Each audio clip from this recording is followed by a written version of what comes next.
saat ini sudah kami terima, ada mulai dari anggota yang tadi yang kita sampaikan dari Pak Imam Mora, perpanjangan, bahkan ada beberapa, Samuel juga ada ya, Samuel juga ada, bahkan diduga Junaidi ini menggunakan gelar akademik palsu. Gelar akademik palsu, beliau menggunakan gelar doktor. Akan tetapi beliau tidak pernah menjalani satu pendidikan yang benar-benar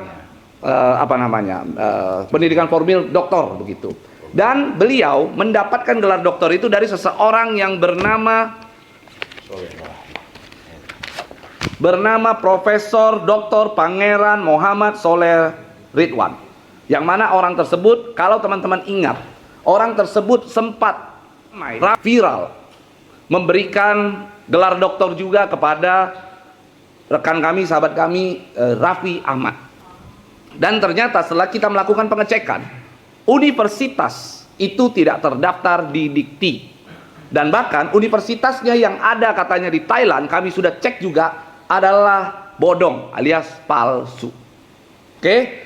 Dan ternyata Junaidi telah mempermalukan Perkumpulan Advokaten Indonesia dengan membuat Memorandum of Understanding atau nota kesepemahaman dengan, saya nggak paham bacanya, Sovereign Knightly Order of the Kingdom of Prussia Kaliningrad, Rusia, yang mana kerajaan Prusia yang dimaksud di sini ini sudah tidak pernah eksis, artinya sudah nggak ada kerajaan Prusia, sehingga kami menduga ini adalah kehaluan, ini adalah kepalsuan yang sengaja dibuat oleh Junaidi bersama dengan orang tersebut yang bernama Prof. Soleh Ridwan, agar terlihat seakan-akan PAI bekerja sama dengan sesuatu hal yang cakupannya mencapai internasional gitu kan. Jadi ini adalah pembodohan. Inilah yang dilakukan oleh Junaidi selama ini begitu. Bahwa yang dilakukan oleh Junaidi saat ini ya tentunya untuk kalau menurut saya mau pansos kali. Dia pengen menunjukkan kesetaraan dirinya terhadap kami ini yang ada di sini, yang saat ini jelas sudah eksis dan mendapat dukungan dari para anggota, ya kan?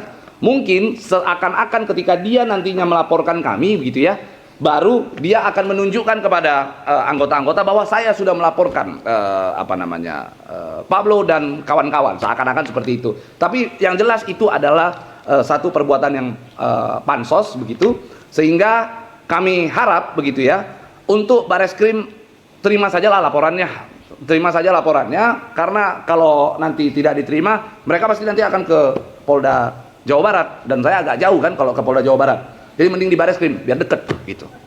Saya ditawarin menjadi sekjen begitu ya oleh Junaidi. Kenapa saya menerima begitu? Karena di satu sisi saya melihat perlu adanya perbaikan untuk Perkumpulan Advokaten Indonesia. Karena Perkumpulan Advokaten Indonesia saat ini sudah melahirkan banyak advokat-advokat berkualitas.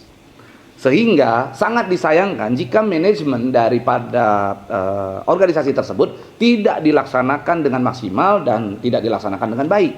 Sehingga saya akhirnya menerima menjadi sekjen di PAI. Akan tetapi akhirnya dari beliau ternyata meminta Rey Utami, istri saya, juga menjadi bendahara umum. Meskipun sudah saya tolak berkali-kali, tapi beliau masih tetap saja kan meminta. Nah, karena itu pula akhirnya ya sudah, bahkan dia sampaikan ini perintah ya. Kalau dia bilang perintah ya kita ikutilah, karena dia kan ketua umum begitu. Dan memang itu yang terjadi selama ini terhadap psikologi anggota. Kenapa sih anggota semua akhirnya khawatir mau memberikan uang, lalu ketika dia ngomong apa aja orang percaya? Ya karena sosok dia sebagai ketua umum.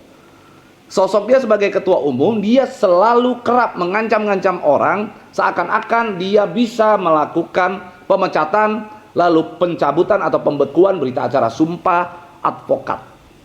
Sementara advokat ini adalah profesi. Advokat jika dicabut berita acara sumpahnya, maka dia tidak lagi bisa menjadi seorang advokat, dan dia tidak bisa lagi beracara, tidak bisa lagi bersidang. Itulah yang membuat kekhawatiran daripada para anggota, begitu kan, para anggota, para advokat, sehingga akhirnya ya sudah nurut aja gitu. Tapi sebenarnya secara faktual gitu ya, bahwa untuk mencabut atau membekukan berita acara sumpah bukanlah hal yang mudah, butuh proses yang panjang, harus melalui sidang etik, harus didengarkan dulu pembelaan daripada orang-orang tersebut. Bahkan jika tidak berkaitan dengan sebuah pelanggaran hukum yang krusial, itu tidak bisa dicabut. Karena ini sumpah profesi, bukan sumpah jabatan. Kalau sumpah jabatan bisa dicabut. Tapi kalau sumpah profesi, profesi itu melekat sepanjang hidup seseorang, diatur oleh undang-undang advokat. Jadi apakah sumpah profesi advokat bisa dicabut? Saya pastikan tidak bisa dicabut. Itu poinnya. Kenapa saya mau memberikan? Karena satu sisi saya kasihan dengan orang tersebut, karena dia selalu mengatakan bahwa selama 8 tahun dia berjuang sendiri dengan finansial yang sangat terbatas.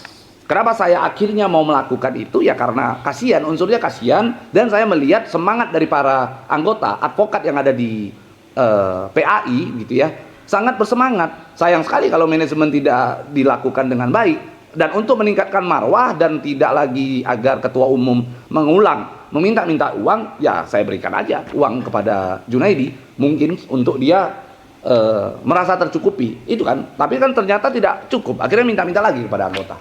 Kan itu poinnya. Sejumlah video yang mana video-video tersebut adalah pengakuan daripada korban-korban yang selama ini merasa dirugikan oleh saudara Junaidi. Termasuk ada salah seorang anggota kita mengadukan perbuatan Junaidi yang diduga melakukan satu perbuatan melecehkan anggota. Ini dugaan menurut pengakuan daripada anggota kita. Sehingga sekalipun kita harus membuktikan itu terlebih dahulu, tetapi melalui video tersebut itu menjadi sebuah awalan untuk kita melakukan penelusuran. Karena kami juga sudah bertemu dengan wanita tersebut menyampaikan kepada kami bahwa memang benar bahwa Junaidi sempat menyampaikan sejumlah kata-kata yang mengarah atau merujuk kepada sebuah hasrat untuk menggoda seseorang. Itu yang kami lihat dan informasi yang kami dapat dari anggota.